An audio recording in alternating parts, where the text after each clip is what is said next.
जिंदगी में कई बार मुश्किलें इंसान को तोड़कर रख देती हैं। इन मुश्किलों से उसका हौसला ध्वस्त हो जाता है और वो जीने की उम्मीद छोड़ देता है। लेकिन जो इन मुश्किलों से लड़कर आगे बढ़ता है वही जिंदगी में कुछ कर पाता है, वही एक सफल इंसान बन पाता है। ऐसे ही एक शख्सियत स्टीव जॉब्स थे, जिनकी ज़िंदगी में मुश्किलें तो काफ़ी आई, लेकिन उन्होंने उसका डटकर सामना किया और अपनी मेहनत के दम पर एप्पल, पिक्सर और नेक्स्ट जैसी कंपनी खड़ी की।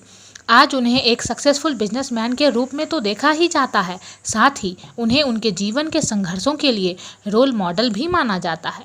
उनके जीवन में हुई घटनाएं हम सभी को काफ़ी सारी सीख देती हैं, जिनसे हम सभी आगे बढ़ सकें। हेलो फ्रेंड्स, मैं हूं प्रियंका और मेरे चैनल में आप सभी का स्वागत है। आज मैं आप लोगों के लिए लेकर आई हूं स्टीव जॉब्स और एप्पल की कहानी। तो आइए शुरू करते हैं। स्टीव जॉब्स का जन्म 24 फरवरी 1955 को कैलिफोर्निया के सैन फ्रांसिस्को में हुआ था। इनकी असली माता का नाम जॉन सिम्पसन और पिता का नाम अब्दुल फात जंदाली था। जंदाली एक मुस्लिम थे और जॉन एक कैथोलिक ईसाई थी। स्टीव के जन्म के समय इनके माता पिता का विवाह नहीं हुआ था, इसलिए स्टीव के जन्म के बाद उन्हें किसी को गोद देने का फैसला लिया गया। स्टीव को गोद लेने वाले जिस जोड़े का चुना हुआ था वो ज़्यादा पढ़े लिखे नहीं थे, लेकिन उन्होंने वादा किया था कि वो स्टीव को पढ़ाएंगे। इन्हें गोद लेने वाले पिता का नाम पॉल था, जो एक मैकेनिक थे, और इनकी माता का नाम क्लारा था, जो एक अकाउंटेंट थी। स्टीव जॉब्स को गोद लेने के बाद पॉल और क्लारा 1961 में कैलिफोर्निया के माउंटेन व्यू में रहने आ गए। यहाँ पर रहकर स्टीव की पढ़ाई शुरू हुई और वे यहीं बड़े हुए। स्टीव जॉब्स ने अपने स्कूल की पढ़ाई पूरी की। इसके बाद उनके माता पिता ने अपना वादा पूरा करते हुए उन्हें ओरेगॉन के रीड कॉलेज में एडमिशन दिलाया।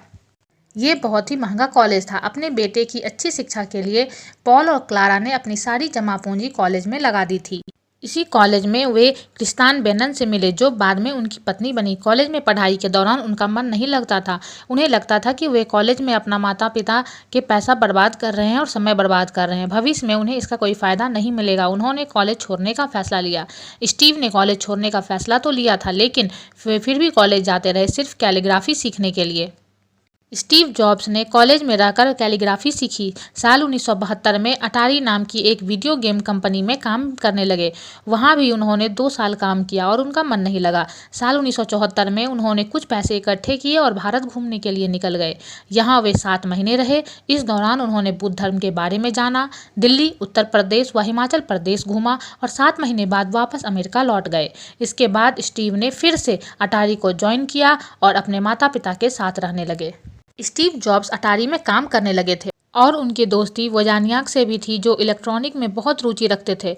वो अपना खुद का कंप्यूटर बनाना चाहते थे। वोजानियाक ने एक पर्सनल कंप्यूटर बनाया। तब स्टीव को ये आइडिया आया कि क्यों ना कंप्यूटर बनाने की कंपनी शुरू की जाए। साल 1976 में स्टीव ने अपने गैरेज पर एक कंपनी खोली और उस कंपनी का नाम एप्पल रखा। उस समय स्टीव की उम्र सिर्फ 21 साल थी। वोजानियाक की मदद से पहला कंप्यूटर बनाया गया, जिसका नाम एप्पल 1 रखा गया। इसके कुछ समय बाद ही वोजानियाक एप्पल 2 के काम में जुट गए। इसे बनाने के बाद दोनों ने इसे कुछ इन्वेस्टर के सामने रखा तो उन्हें ये काफ़ी पसंद आया। इसे लोगों ने भी काफ़ी पसंद किया और कंपनी बहुत जल्दी ग्रोथ करने लगी। 10 साल में एप्पल कंपनी ने $2 बिलियन कमा लिए थे। इसमें 4000 लोग काम करने लगे थे। एप्पल काफ़ी तेज़ रफ्तार से आगे बढ़ रही थी और नए एडिशन के कंप्यूटर भी बना रही थी।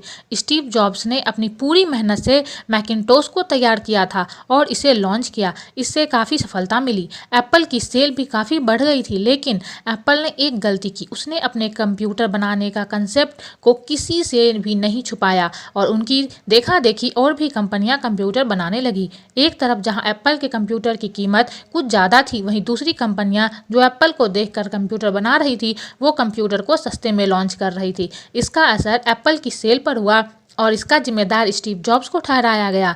इस वजह से स्टीव पर इस्तीफा देने का दबाव पड़ा और 17 सितंबर 1985 को स्टीव जॉब्स ने एप्पल से इस्तीफा दे दिया। स्टीव जॉब्स ने जिस कंपनी को दिन रात मेहनत करके बनाया था, आज उसी कंपनी के कुछ लोगों ने स्टीव जॉब्स को निकाल दिया। इस बात से स्टीव जॉब्स काफ़ी दुखी हुए और उन्हें अब आगे कुछ भी नहीं समझ में आ रहा था कि आगे क्या करना है। ये उनके जीवन का सबसे कठिन समय था। उन्हें लगता था कि वे ज़िंदगी की जंग हार चुके हैं, वे एक लूजर हैं, कुछ दिनों तक वे ऐसा सोचते रहे, लेकिन बाद में उन्हें ख्याल आया कि उन लोगों ने उनसे उनका काम छीना है, उनकी काबिलियत नहीं। उनकी काबिलियत अभी भी उनके पास है। एप्पल कंपनी को कैसे इतना बड़ा बनाया है, इस बात को स्टीव जॉब्स से बेहतर कौन जान सकता था। स्टीव के मन में उनसे बदला लेने की भावना नहीं थी, बल्कि कुछ नया करने का विचार था। उन्होंने अब एक नई शुरुआत करने का फैसला लिया। उन्होंने सोचा कि अब वो आज़ाद हैं और वो जो चाहें वो कर सकते हैं। स्टीव जॉब्स ने कुछ समय में नेक्स्ट नाम की कंप्यूटर कंपनी खोली। इस कंपनी में एक बड़े इन्वेस्टर के रूप में रोस पैरोट ने पैसा इन्वेस्ट किया। नेक्स्ट अपना पहला प्रोडक्ट, एक हाई एंड पर्सनल कंप्यूटर लेकर आया, जिसे 12 अक्टूबर 1988 में लॉन्च किया गया। नेक्स्ट जिन कंप्यूटर को मार्केट में ला रहा था, उनकी कीमत काफ़ी ज़्यादा थी, जिसके कारण ज़्यादा लोग इन्हें खरीद नहीं पा रहे थे। इससे नेक्स्ट को नुकसान का सामना भी करना पड़ा। थोड़े समय बाद स्टीव ने नेक्स्ट को नुकसान से उबारने के लिए अपनी कंपनी को एक सॉफ्टवेयर कंपनी में तब्दील कर दिया, जिसके बाद नेक्स्ट को बड़ी सफलता मिली। नेक्स्ट से मुनाफा कमाते कमाते स्टीव ने 1986 में एक ग्राफिक कंपनी खरीदी, जिसका नाम स्टीव ने पिक्सर रखा। शुरुआत में ये कंपनी 3D ग्राफिक सॉफ्टवेयर बनाकर बेचती थी। बाद में पिक्सर को डिज्नी की तरफ से ऑफर आया कि वो एक पूरी फिल्म बनाए, और पिक्सर ने अपनी पहली फिल्म टॉय स्टोरी बनाई, जिसे काफ़ी सफलता मिली। इससे पिक्सर और डिज्नी ने काफ़ी पैसा कमाया। एक तरफ जहां पिक्सर और नेक्स्ट खूब कमाई कर रही थी, वहीं एप्पल मार्केट में संघर्ष कर रही थी। इस समय एप्पल को नए विचारों की ज़रूरत थी। साल 1996 में एप्पल ने घोषणा की कि वो $427 मिलियन में नेक्स्ट कंपनी को खरीदेगी। एप्पल ने नेक्स्ट को खरीदा और स्टीव जॉब्स की वापसी एप्पल के CEO के रूप में हो गई।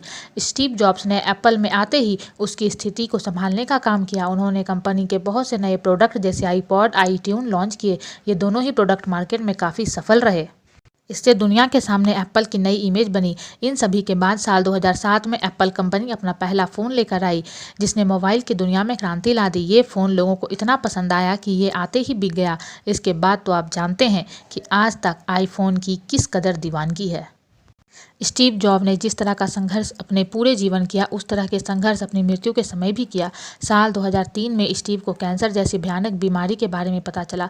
डॉक्टर ने उन्हें बताया कि उन्हें अग्नाशय में कैंसर है। साल 2004 में पहली सर्जरी हुई, जिसमें उस ट्यूमर को सफलतापूर्वक बाहर निकाल दिया गया। उस समय स्टीव जॉब ने एप्पल से मेडिकल लीव ले रखी थी और उनकी जगह पर टिम कुक काम संभालते थे। वे जब थोड़े ठीक हुए तो फिर से एप्पल में काम करने लगे।